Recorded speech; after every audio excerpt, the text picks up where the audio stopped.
Am ვიდეოს გამოსვლისას შესაძლოა უკვე გამოსულია ChatGPT 5, რომლის IQ იქნება 170, მეტი ვიდრე ილონ მასკის, აინშტაინის, ამერიკის პრეზიდენტის. თუმცა ეს ჯერ ყველაფერი არ არის, ეს მხოლოდ დასაწყისია. რასთანაც ჩვენ გვაქვს დღეს შეხება, ეს არის ეგრეთ წოდებული Narrow AI, ანუ ვიწრო ინტელექტი. ვიწრო ინტელექტი მუშაობს მხოლოდ კონკრეტული მიმართულებით, კონკრეტულ ამოცანებზე. მაგალითად, ChatGPT-ს შეუძლია რომ გელაპარაკოთ, მაგრამ ვერ ატარებს მანქანას. Google Translate შეუძლია რომ გადათარგმნოს ტექსტი, მაგრამ ვერ წერს მუსიკას. ანუ ამ ვიწრო ხელოვნურ ინტელექტს შეუძლია მხოლოდ იმ კონკრეტული ამოცანების შესრულება, რაზეც დაატრენინგებენ. თუმცა უახლოეს 5 წელიწადში გვექნება AGI, ანუ ზოგადი ინტელექტი, General Intelligence. სამ ალტმანი ამბობს, რომ AGI შესაძლოა მივიღოთ 2027-დან 30 წლამდე, იმაზე უფრო ადრეც კი ვიდრე ვარაუდობთ და ამ წერტილიდან შესაძლოა რომ დაიწყოს ტექნოლოგიური აფეთქება, იმიტომ რომ ეს არის უნივერსალური ინტელექტი, რომელსაც შეუძლია რომ ისწავლოს და შეასრულოს ნებისმიერი ამოცანა და ზოგჯერ იმაზე უკეთესადაც და უფრო სწრაფადაც კი ვიდრე ადამიანს. თუმცა აქ ყველაფერი არ მთავრდება. AGI-ზე მაქვს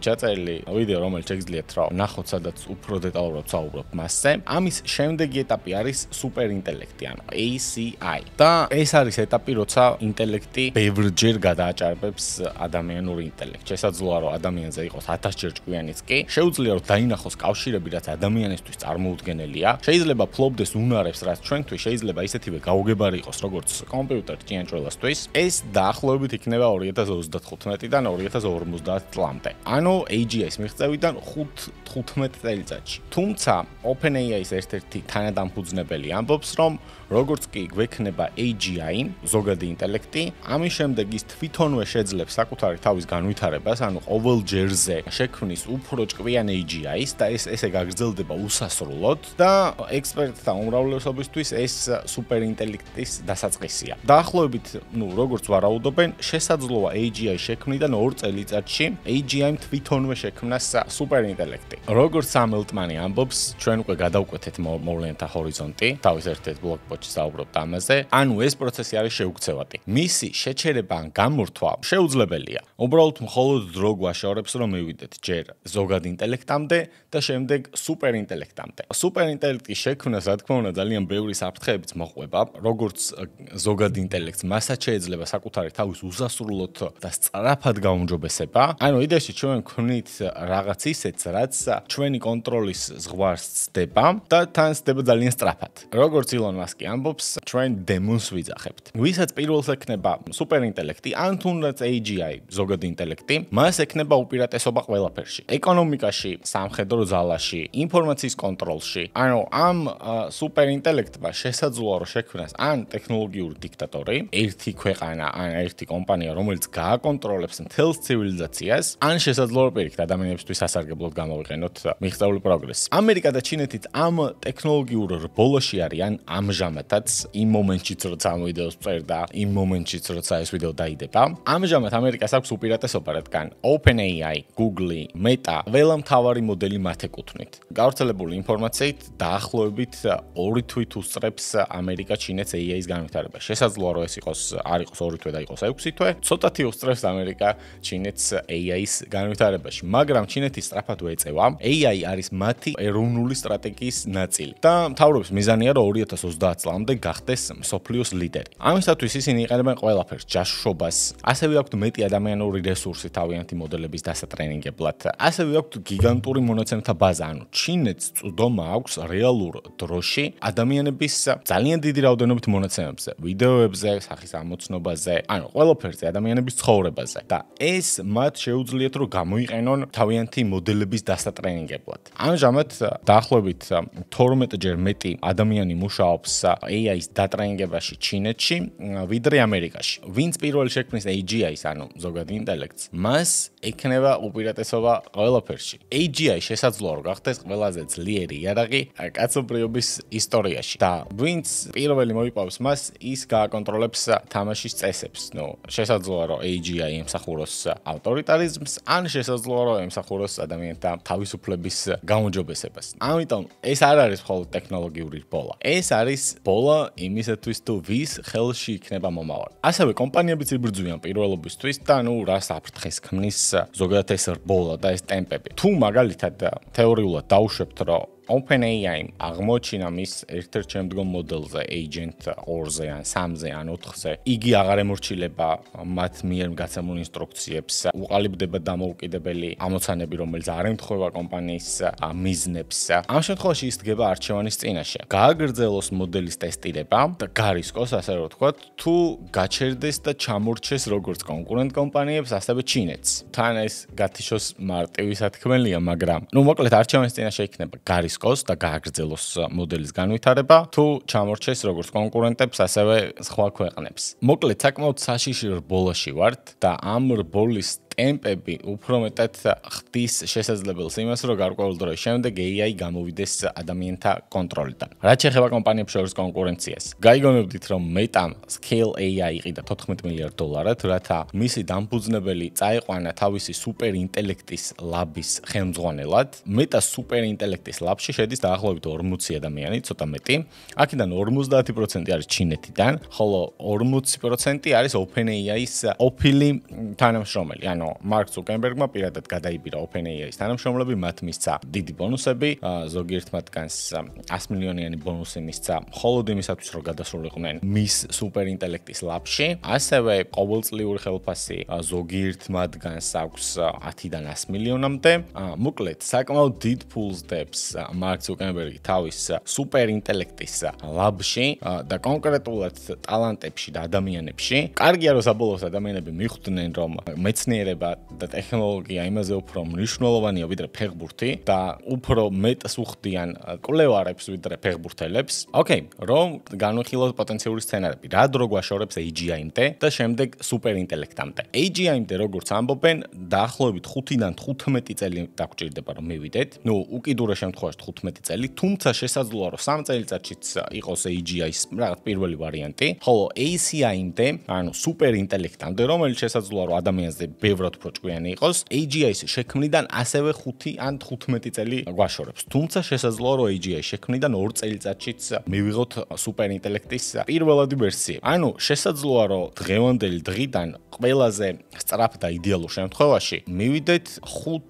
წელიწადში სუპერინტელექტამდე ან სუპერინტელექტის პირველ ნიშნებამდე. ეს ძალიან ცოტა და არარეალური დროა. ჩემი აზრით, აქამდე მისვლას 20-30 წელი მაინც დასჭირდება, თუმცა აუცილებლად მივალთ. ანუ დრო ცოტაა იმისათვის, რომ სამყარო საერთოდ შეიცვალოს. ხოლო სუპერინტელექტი რო წარმოვიდგინოთ უკეთესად, ისეთივე ჭკვიანი იქნება ადამიანზე, როგორი ჭკვიანების ჩვენ ვართ ჭიანჭველაზე. ოკეი, მოდი ზუმ-აუთი რო გავაკეთოთ. ეს არის მომავალი, მოვლენათა ჰორიზონტი უკვე გადალახულია და უბრალოდ დროის ამბავია. როგორი იქნება ეკონომიკა AGI-ის, ჯერ ზოგადი ინტელექტის და შემდეგ სუპერინტელექტის ეპოქაში, არ ვიცი, მაგრამ ჯერ ზოგადი ინტელექტი განვიხილოთ. პირველ რიგში იმ სფეროდან გამომდინარე არხი ეხება მარკეტინგს. სამომავლოდ მთლიანი მარკეტინგი იქნება AI-ისთვის, რადგან ადამიანები ხელოვნურ ინტელექტს გადააბარებენ გადაწყვეტილების მიღებას. ამის პირველად ნიშნებს შეგიძლიათ რომ დააკვირდეთ უკვე დღევანდელ რეალობაში. თუმცა უფრო შორს წავიდეთ. AGI-ის ეპოქაში ეკონომიკა აღარ იქნება მხოლოდ შრომაზე დაფუძნებული. ის უნდა იყოს პოტენციურად მონაწილეობაზე, ქონების მფლობელობაზე ან მონაცემთა მფლობელობაზე დაფუძნებული.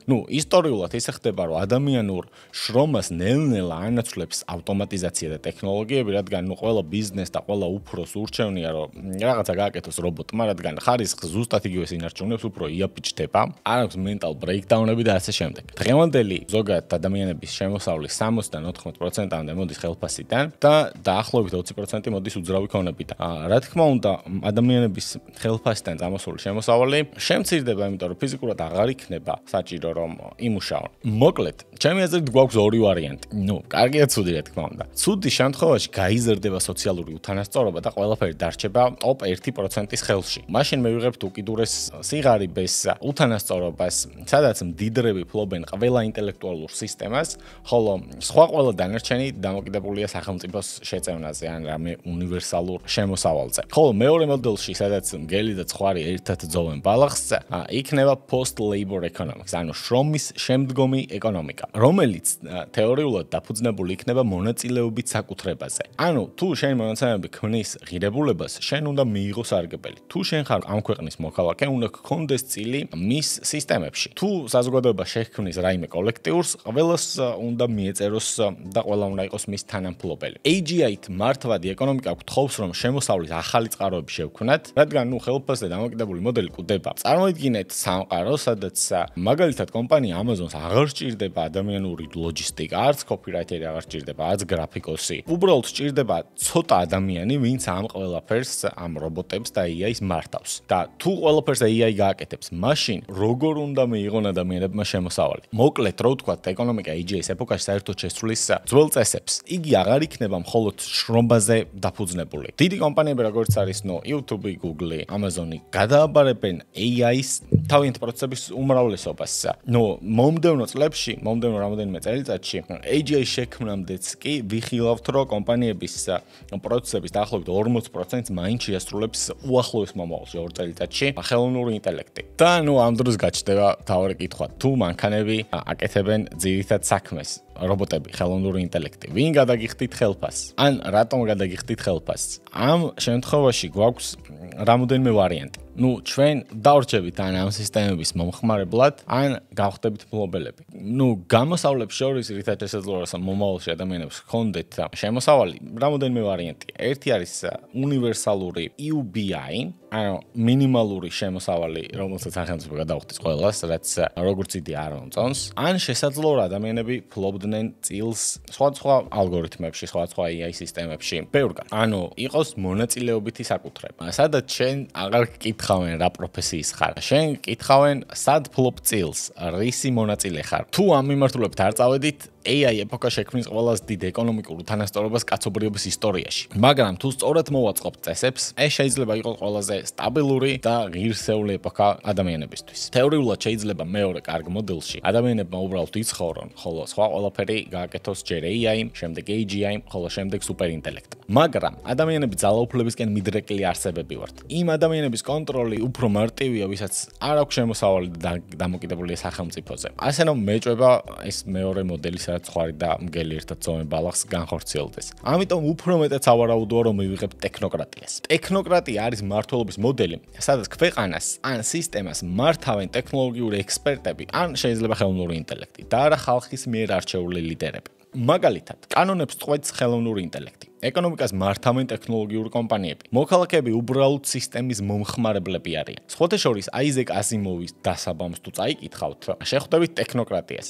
ტექნოკრატია იდეაში განვითარების შემდეგი ეტაპია, განვითარების ლოგიკური გაგრძელება. აზიმოვის ხედვით, ეტაპები ასე გამოიყურება. თავიდან არის იმპერიული სისტემა, ანუ გალაქტიკა იმართება ბიუროკრატიით, სენატორებით, პოლიტიკით, მაგრამ სისტემა ნელ-ნელა იშლება, ხდება ქაოსი და კოლაფსი. შემდეგ მოდის დემოკრატია. თუმცა წესრიგი და კავშირები ირღვევა და მოდის ტექნოკრატია. ანუ მეცნიერები, ინჟინრები, მენეჯერები ქმნიან ტექნოლოგიებზე დაფუძნებულ მმართველობას. ხოლო ამის შემდეგ ვიღებთ ან ინტელექტუალურ კლასს, რომელიც აკონტროლებს სისტემას არა ტექნიკურად, არამედ გონებრივად და ფსიქოლოგიურად, ან ვიღებთ ავტოკრატიის მსგავს დიქტატორულ მოდელს. ამჟამად ჩვენ ვართ გარდამავალ ეტაპზე, სადაც სისტემები იშლება და ნელ-ნელა ტექნოკრატია იბადება. ილონ მასკი არის ტექნოკრატიის ერთ-ერთი ცოცხალი მაგალითი. და მას შეუძლია მოახდინოს გავლენა ისეთ რაღაცეებზე, რისთვისაც სახელმწიფოებს სჭირდება წლები. მაგალითად, ომის დროს გადაწყვიტა ილონ მასკმა, რომ Starlink-ი გადაეცა უკრაინისთვის. ანუ მის ამ ქმედებას შესაძლოა, რომ გადაერჩინა ათასობით ადამიანის სიცოცხლე. ან პირიქით, თუ გაუთიშავდა, დაიღუპა ათასობით ადამიანის სიცოცხლე. ანუ ძალაუფლება არის ერთი ადამიანის ხელში და არა სახელმწიფოს, რომელიც არის ინჟინერი და რომელსაც აქვს ტექნოლოგიური კომპანია და არა სახელმწიფოს ან ხალხის მიერ არჩეული ხელისუფლების. ასევე ილონ მასკი აკონტროლებს Twitter-ს, გავლენა აქვს არჩევნებზე, საზოგადოებრივ აზრზე და ზუსტად ეს ასახავს ტექნოკრატიის ბუნებას. ანუ ინჟინერი, რომელსაც აქვს რესურსი, ცოდნა და ტექნოლოგიური უპირატესობა, ხდება მომავლის არქიტექტორი. ამის შემდეგ ორი ვარიანტი გვაქვს, ზოგადად სამყაროს ორობით სისტემაში არსებობს ნულიანები და ერთიანები. შემდეგი ეტაპი, ან ხდება ტექნოავტოკრატია, ანუ დიქტატურა, რაიმე ალგორითმით, ან ვიღებთ მონაწილეობით ციფრულ დემოკრატიას. ზოგადად პოლიტიკური სისტემები სისტემებიც ხო ესე ვითარდება.